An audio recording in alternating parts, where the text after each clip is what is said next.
डोंगरी महोत्सवाचं आयोजन हे दुसरं वर्ष आहे।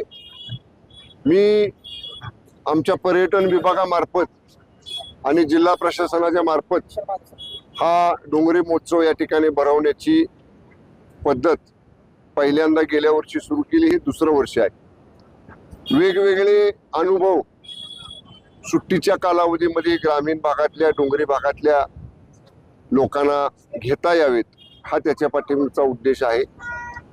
आणि आपण बघितलं आता कार्निवल परेड मराठी बाज मधली आपण या ठिकाणी पाहिली आणि इथं बोटिंग आहे, घोडसवारी आहे, मेला फनफेर म्हणजे मेला आहे, खाद्य जत्रा आहे, परत या ठिकाणी शस्त्र प्रदर्शन आहे, पॅराग्लायडिंग आहे।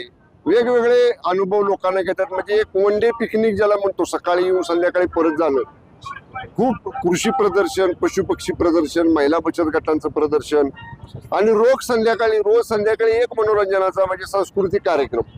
पहिल्या दिवशी राज्यातल्या नामवंत शाहिरांचं पोवाडा सादरीकरण झालं। दुसऱ्या दिवशी भजन संध्या झाली। कालच्या तिसऱ्या दिवशी महाराष्ट्रातल्या प्रसिद्ध म्हणजे लालबागचा बँड असेल, प्रभात बँड असेल, जालन्याचा बँड असेल, जे प्रसिद्ध बँड आहेत त्यांचं सादरीकरण झालं। ड्रोन शो काल जो झाला तो अत्यंत म्हणजे बघण्यासारखा होता। ड्रोनच्या माध्यमातून रिमोट कंट्रोलच्या साह्यानं त्यांनी वेगवेगळे प्रतिमा नभामध्ये आकाशामध्ये त्यांनी साकार केल्या। अत्यंत चांगला ड्रोन शो त्या ठिकाणी झाला। आज या ठिकाणी लावणी, एक दिवसाचा लावणी महोत्सव आहे आणि उद्या या सर्व डोंगरी महोत्सवाची समारोप आमचे नेते राज्याचे उपमुख्यमंत्री आदरणीय एकनाथजी शिंदे साहेबांच्या हस्ते आहे।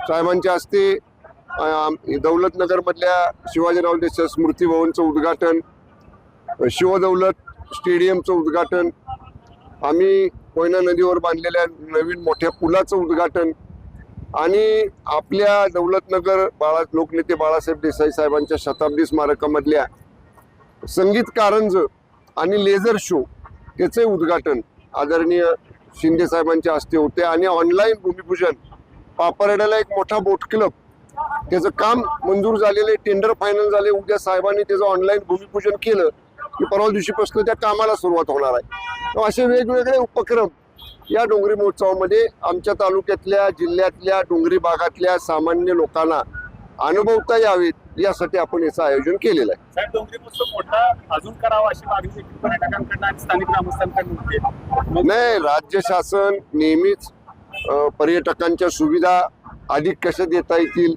महाराष्ट्राकडे पर्यटक कसं आकर्षित होतील, आम्ही आता या 2 वर्षाचं जे काही कार्यक्रम केले त्याची एक क्लिप करून मला माझे डायरेक्टर टुरिझम मगाशी माझ्याबरोबर होते, आम्ही त्याला सांगणार आहे की परदेशामध्ये जर याचं ब्रँडिंग झालं की महाराष्ट्राचा ग्रामीण भाग कसा आहे, ग्रामीण महाराष्ट्र काय काय बघायला आहे, या माध्यमातून आम्ही ते करतोय आणि परदेशी पर्यटकांना आकर्षित करावं हा उद्देश आहे माझा।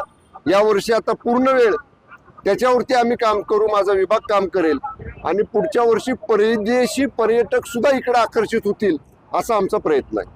लोकनेत्यांनी जे धरण बांधलं त्यानंतर तुम्ही त्या धरणाच्या पाण्यावरती अशा पद्धतीने आगळा उपक्रम घेताय पर्यटक आकर्षित करण्यासाठी आणि डोंगरी भागातल्या जनतेला एक संधी देत आहे। यापुढे काय विजन असणार आहे तुमचं?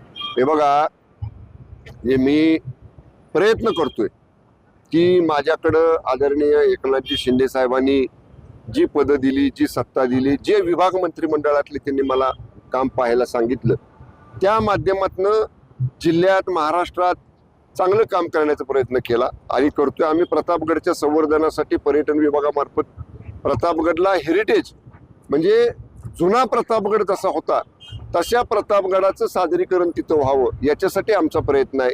रायगडाच्या पायथ्याशी आम्ही जिजाऊ सृष्टी उभा करण्याचा निर्णय घेतलेला आमच्या विभागामार्फत।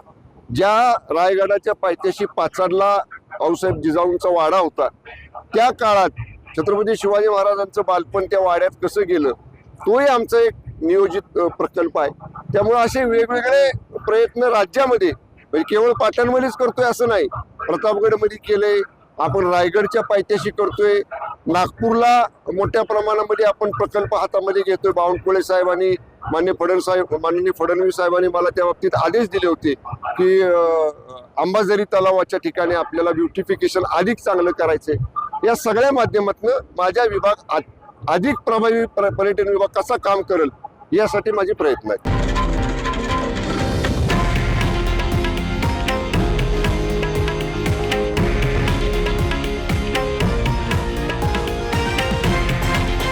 हे आहे देशातील नंबर 1 न्यूज नेटवर्क आणि आपण पाहत आहात TV9 मराठी, एकमेव.